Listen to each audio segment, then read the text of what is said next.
បាទជំរាបសួរបងប្អូនទាំងអស់គ្នាថ្ងៃនេះយើងជួបគ្នាទៀតហើយយើងជួបគ្នាច្រើនដងណាស់អូខេ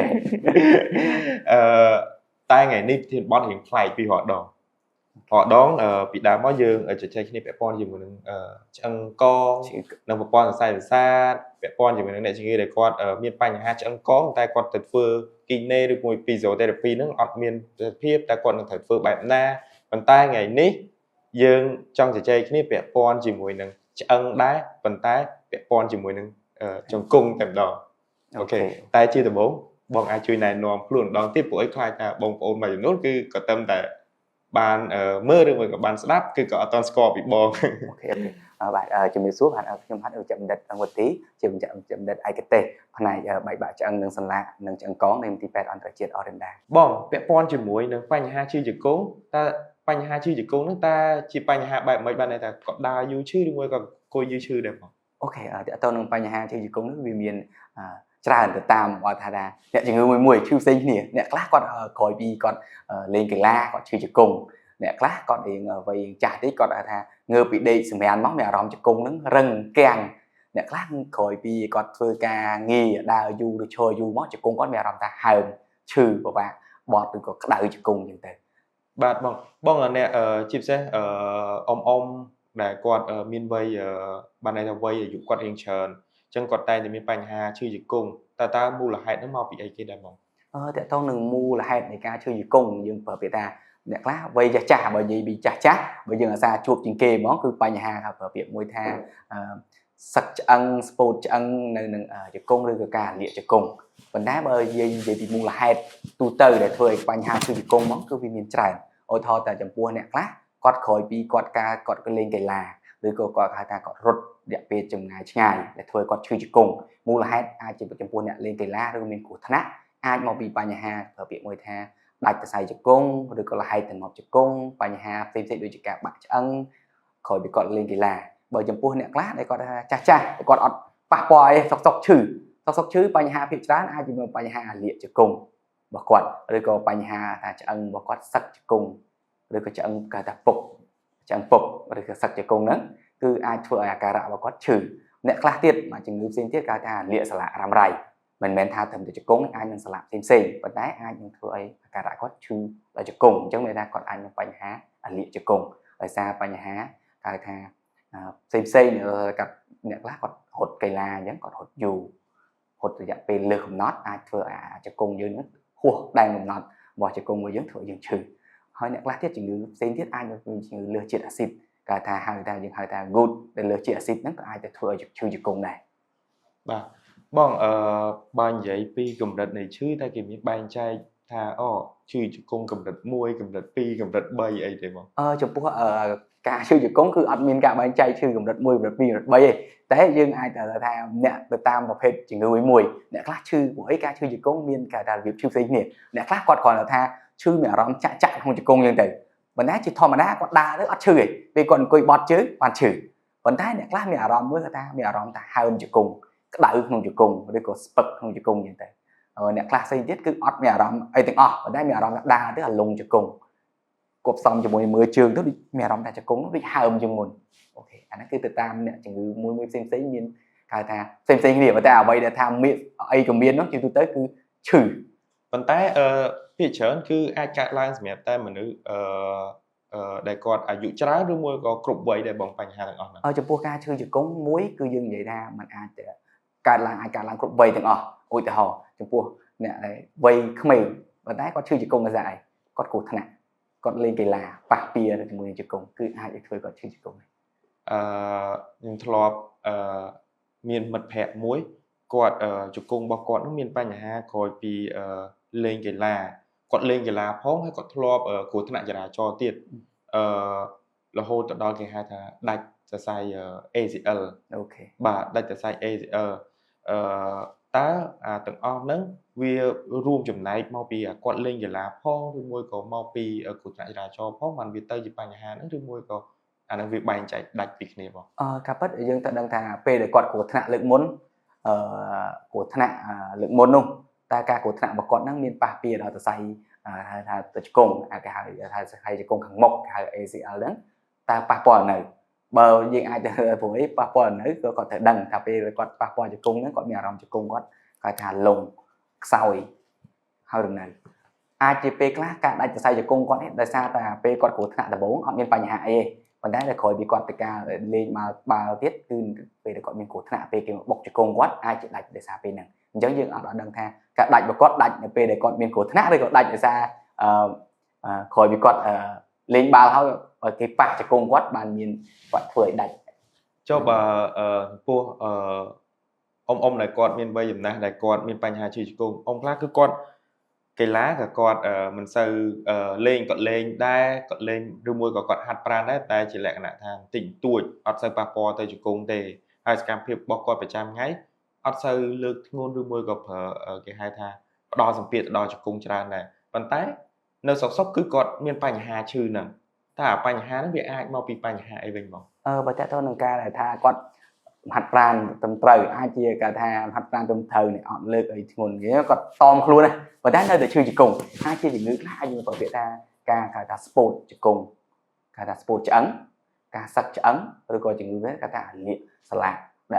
miền mùa hai ấy cứ việc sọc về liệt rồi còn là ngữ khác để như bạn chạy hỏi giống cứ cả ta lược trẻ xịt còn hạt pran nữa mà ta cả hộp ấy lược trẻ xịt rồi có cả chia cả ta mà chúng muốn thiết ô tô ta ca quạt thoạt còn này mấy hạt pran thì quạt thoạt lên đầu rồi có quạt cả chỗ chật hộp cả ta thật xá chỗ vào đây đấy có cả ta mỗi tiết ở thà còn đá cả thà quạt ọt thôi ca nghe thôi là tao hạt pra này và quạt trên lại thôi làm hạt pra đang ok ai những độ cả này đừng bàn bà bỏng chụp po cạp chia bá được bành hà sport trực công được bong được lang mảnh nước cạp chia bá ta miên phim smoke smile như môi có miên hai để pay cruise này chả đấy bảo chụp po cạp chia bá tôi mấy ca sport trực công và như vậy mùa hai được đang tha thời dân thử chia ba mùa hai bị đài ô thọ ta có dân cả lư ô thọ ta có cả chưa trực cùng đợi xa bành hà của thằng nào rồi có bành hà được về còn lên cái lá thôi rồi bạc kia rồi khỏi thì lên cái lá bàn trừ anh chụp po cạp chia bá như thật đang tha có còn thầm đây lại là hay xài sạch đông còn từ việc có bạc bia là cái tha là hay từ một chiếc cung rồi có đạch xài để ta xài cả tha ACL lớn cứ Việt Hà cứ gặp chị bà giúp xịp này một quạt chị bánh hà cả tha sạch đông khỏi bị còn cả tha bạc bia chứ cô sạch đông như thế đang tha còn sạch đông hay còn tại dứt thò mà đá rất là hay hỏi với bởi vì còn tại dứt thò mà đá ok gặp chị ba ngoài dưới như còn tại gặp chị ba tại tam và bạch cả chị cha và bạch cả hai nên cả tha ở quạt bẹ tôi nên cho cùng là bị support không mà dạ về lấy cứ quạt ảnh ok còn tái mà quạt ca đại quạt của thằng nào đâu quạt mình là ca đã tới cái về ra đốt ở nhà chưa chập khăn dương thọt mưa tới khơi đại quạt mình là hay từ một chiếc cùng đánh ta xài bùa cứ cao chị ba và dưới ai nhưng cũng đặt class những ai chuyện nào cao đẹp cả đầm mì chua là miền Tây Hà để không khôi đằng mỗi tiết bây giờ là ta chụp những cái ca ta chưa chiếc cùng nái còn tái miền Tây Hà bị ca liệt Bành Hà phục ăn Bành Hà sạch ăn một ca chị ba giới chị tôi tới bảo vì ca rồi liệu bảo giới vì ca đã vào Việt Nam chị tôi tới ở dương xa chụp mà cứ vây là liệu ăn rồi có sạch ăn phục ăn nó cứ vây chừng này thì chả dụ lừa hà sập ở như thế cứ buộc quát trôi mà giới chị tôi tới món dương sân là ca sập hero ấy cứ quạt miền và ca đậm với người ta hai âm chụp cùng chứ không chụp cùng mẹ ròn đau không chụp cùng cứ là bây giờ anh nấu ở cái mẹ cả đã đau hai ông chỉ cùng nó cứ mà rồi phía rồi cứ quạt miền tất động không chỉ cùng chỉ bua cam chia ba mà quạt miền tất động không chỉ cùng cứ giờ chỉ tụi tới dân thời đang ta tận động không chỉ cùng nó cũng được nè hỏi miền là cả đã ấy ở dân mưa chỉ cùng chạy đánh khi ta chỉ cùng quạt hai ông chỉ cùng quạt làng có hồn rồi ở bởi chỉ cùng quạt miền hai miền làng có hóm về các gì cam chia ba dân từ từ tam cam chia ba lại là liệt thậm đà bởi thân chỉ còn ở miền hòm và hòm tê còn thân là cả chứ không chỉ cùng hai ông thông đá về lá bởi tật là cũng là trớn nhưng từ ở Việt Nam cố là mấy mươi là tật trớn được tật tịch và tật tịch những ai ở Việt Nam ở phương y tế những ai ở Việt Nam ơi còn hộp tháng là mấy chị bá chỉ mùi nhưng ở Việt Nam chỉ cùng vẹn chỉ cùng support là mấy sẽ còn tật năng tới cứ ok còn ta bởi tật trớn về lá như thời ca bơ tật năng trình làm bây cùng ơi ca liệt năng viên này tại nó không năng là hột anh ấy tôi là ca chị ba đã vào miền tật nên cả lấy xin thiết ca chị ba có cả ta chưa được công nái chưa được sao Bành Hà cái ta là lược triệt xịt những ca chỉ bao ở dưới bị dấn còn là chia ba triệt lược triệt xịt đang tới cứ cả đạo có thủ អូខេបងមុននឹងខ្ញុំចាប់អារម្មណ៍ទឹកដក់ក្នុងជង្គង់ឧទាហរណ៍បើសិនជាអ្នកជំងឺដែលគាត់មានបញ្ហាទឹកដក់ក្នុងជង្គង់ហ្នឹង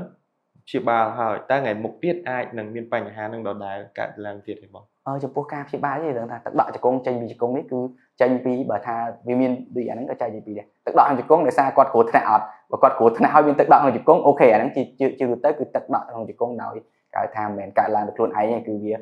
កើតឡើងដោយសារការយើងមានគ្រោះថ្នាក់ប៉ុន្តែមានករណីថាទឹកដក់ក្នុងជង្គង់ជាទូទៅយើងអាសាជួបមកគឺវាកើតឡើងដោយឯងចេញពីការលាករ៉ាំរ៉ៃទេគឺវាបង្កើតឡើងជាទឹកដែលថាដក់ក្នុងជង្គង់ហ្នឹងឯង ចឹងថ្ងៃមុខទៅគឺព្យាបាលហើយថ្ងៃមុខទៅគឺអាចនឹងត្រឡប់មកវិញទៀត ចំពោះការព្យាបាលយើងអាចអូខេអាចនឹងព្យាបាលហើយទៅមុខទៀតអាចនឹងត្រឡប់មកវិញទៀតបើសិនបើការព្យាបាលយើងត្រូវតែតមកគេថាធ្វើតាមពេទ្យណែនាំព្រោះមានករណីខ្លះវាអាចព្យាបាលហើយវាអាចនឹងកើតមកវិញគឺវាអាចនឹងមានទឹកហ្នឹងមកដូចដើមបើសិនបើតែគាត់ជឿទៅគឺដោយសារតែគាត់អត់ធ្វើតាមការណែនាំរបស់គ្រូពេទ្យដែលគាត់ណែនាំបងពាក់ព័ន្ធជាមួយនឹងបញ្ហាឈឺជង្គង់តើវាអាចថាមានជំងឺអីគេខ្លះដែរតែងតែអាសាជួបហើយកាត់ឡើងចំពោះមនុស្សគ្រប់វ័យទេបងចំពោះអាការៈថាចំពោះមូលហេតុថាឈឺជង្គង់ហ្នឹងដែលយើងអាសាជួបជាងគេផុតហ្មងបើចំពោះវ័យក្មេងវ័យជំទង់ឬក៏យើងចាស់ហ្មងគាត់ជាអ្នកលេងកីឡាគឺមកពីបញ្ហាដែលគាត់ហៅថាប៉ះពាល់នៅពេលលេងកីឡាឬក៏អ្នកខ្លះគាត់លំហាត់អ្នកធ្វើលំហាត់ប្រាណហាត់កីឡាគាត់ហាត់ថាលើសកម្រិតឬក៏គេថារត់លើសកម្រិតគឺធ្វើឲ្យបញ្ហាឈឺជង្គង់បើចំពោះវ័យចាស់យើងអាសាជួបវិញគឺបញ្ហាហៅថា sport ឆ្អឹងឬក៏ថាសឹកឆ្អឹងហ្នឹងដែលយើងអាសាជួបជាងគេចំពោះចាស់តែទាំងអស់ហ្នឹងយើងមានវិធីសាស្ត្រក្នុងការការពារកុំឲ្យមានបញ្ហាឈឺជង្គង់ហ្នឹងអត់អូខេចំពោះបញ្ហាកុំឲ្យឈឺជង្គង់គេថាវិធីបង្ការរបស់យើងគឺចំពោះថាវ័យក្មេងៗអញ្ចឹងគឺពេលគាត់លេងកីឡាឬក៏គាត់ធ្វើអីមួយគឺគាត់ត្រូវតែប្រុងប្រយ័ត្នធ្វើម៉េចកុំឲ្យមានបញ្ហាដល់ជង្គង់ឬក៏បើពាក្យថាចំពោះអ្នកលេងកីឡាហាត់កីឡារៀបនឹងធ្វើអីមួយគាត់ហៅថា warm up គាត់ត្រូវតែធ្វើលំហាត់ប្រាណហៅថាដំបូងសិនដើម្បីកុំឲ្យវាហៅថាភ្លាមហើយការដែលរត់ឬក៏គាត់ធ្វើអីមួយទៅជង្គង់ហ្នឹងគឺត្រូវក្នុងរយៈពេលមួយក្នុងថាបើពីកំណត់មិនមែនថាអូខេគាត់រត់ដាក់ខ្លួនឯងតែ2ម៉ោងរត់ធ្វើមិនឲ្យបាន2ម៉ោងហើយព្រោះពេលខ្លះគាត់រត់តែ1ម៉ោងកន្លះជង្គង់គាត់ឈឺហើយប៉ុន្តែគាត់អត់ឈប់ទេគាត់នៅតែបន្តទៅមុខទៀតឬក៏ពេលខ្លះអ្នកតែទៅនឹងការវាយសីអ្នកខ្លះគាត់ចូលវាយសីគាត់ហក់លោតពេលខ្លះគាត់លោតក្នុងកម្រិតខ្លាំងកម្រិតច្រើនគឺអាចធ្វើឲ្យជង្គង់គាត់ហ្នឹងមានគេថាការៈឈឺក្រោយពីឈប់លេងអាហ្នឹងតើតើនឹងការគេថាក្មេងៗបើចំពោះចាស់វិញគឺជាទូទៅគឺកើតឡើងចំពោះអ្នកដែលគេពាក្យមួយថា sport ឆ្អឹងឬក៏សឹកជង្គង់ការ sport ឆ្អឹងឈឺជង្គង់របស់គាត់នេះគឺវាទៅតាមនឹងអាយុរបស់គាត់ហើយដោយសារឆ្អឹងគាត់គេថាដល់វ័យមួយដែលថាឆ្អឹងរបស់គាត់គឺ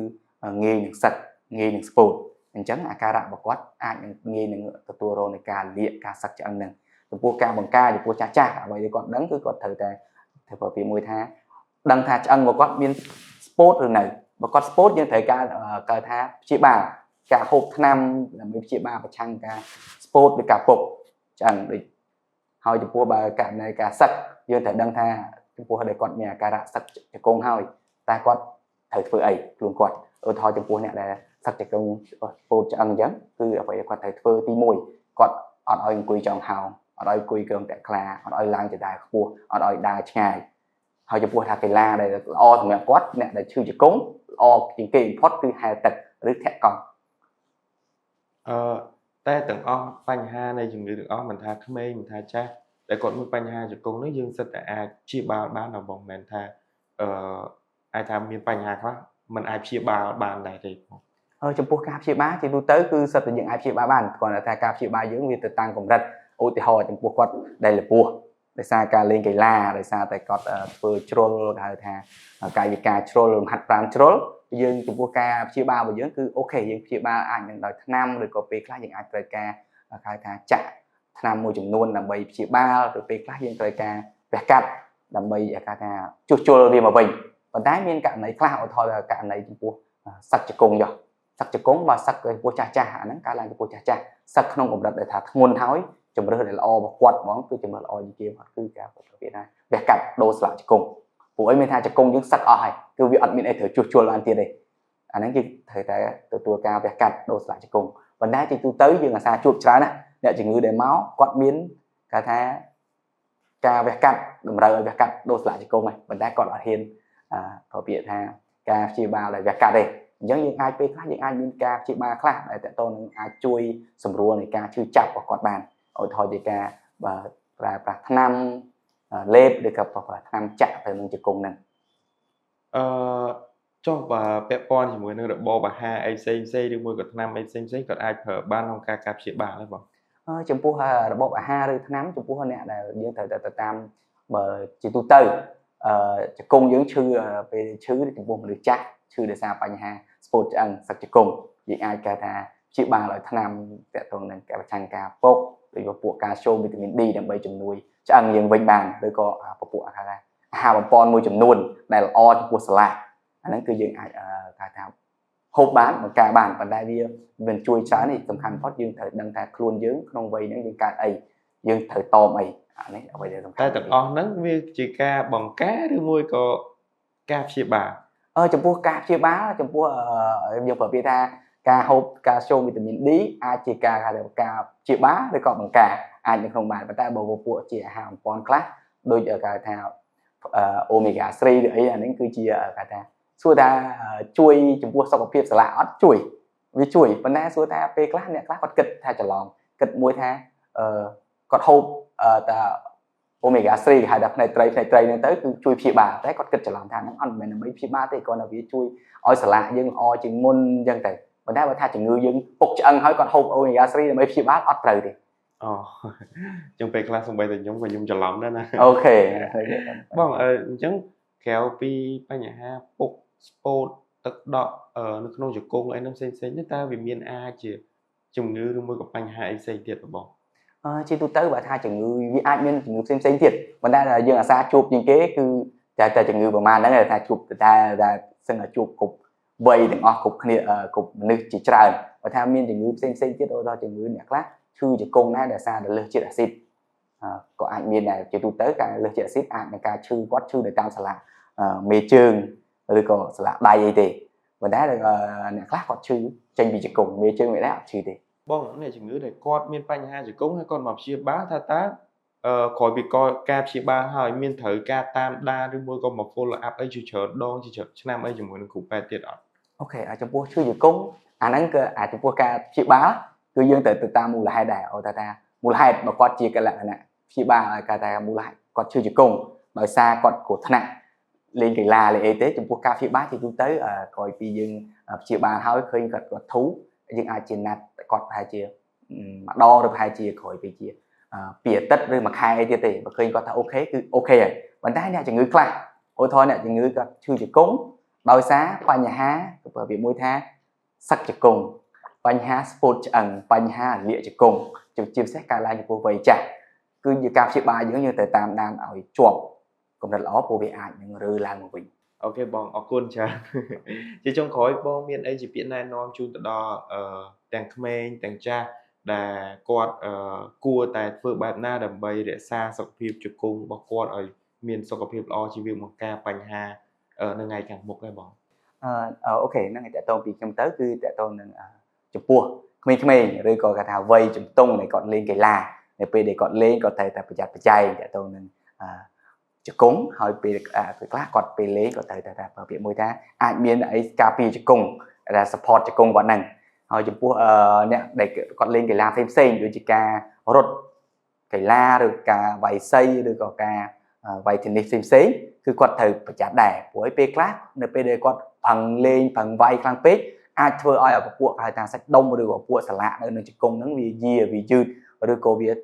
ជាប្រើពាក្យឲ្យវារហែកសាច់ដុំអញ្ចឹងទៅអញ្ចឹងពេលយើងលេងទៅដឹងថាកម្រិតយើងគួរតែលេងកម្រិតណាពេលណាដែលវាឈឺយើងត្រូវឈប់អូខេអាហ្នឹងតើតើនឹងការលេងនេះបើតើតើនឹងវ័យចាស់គឺជាទូទៅគឺគាត់ឈឺជង្គង់ដោយសារបញ្ហាសឹកសាឡាក់បញ្ហាគេថាស្ពោតឆ្អឹងឬក៏បញ្ហាអាលាករ៉ាំរ៉ៃលាកសាឡាក់រ៉ាំរ៉ៃផ្សេង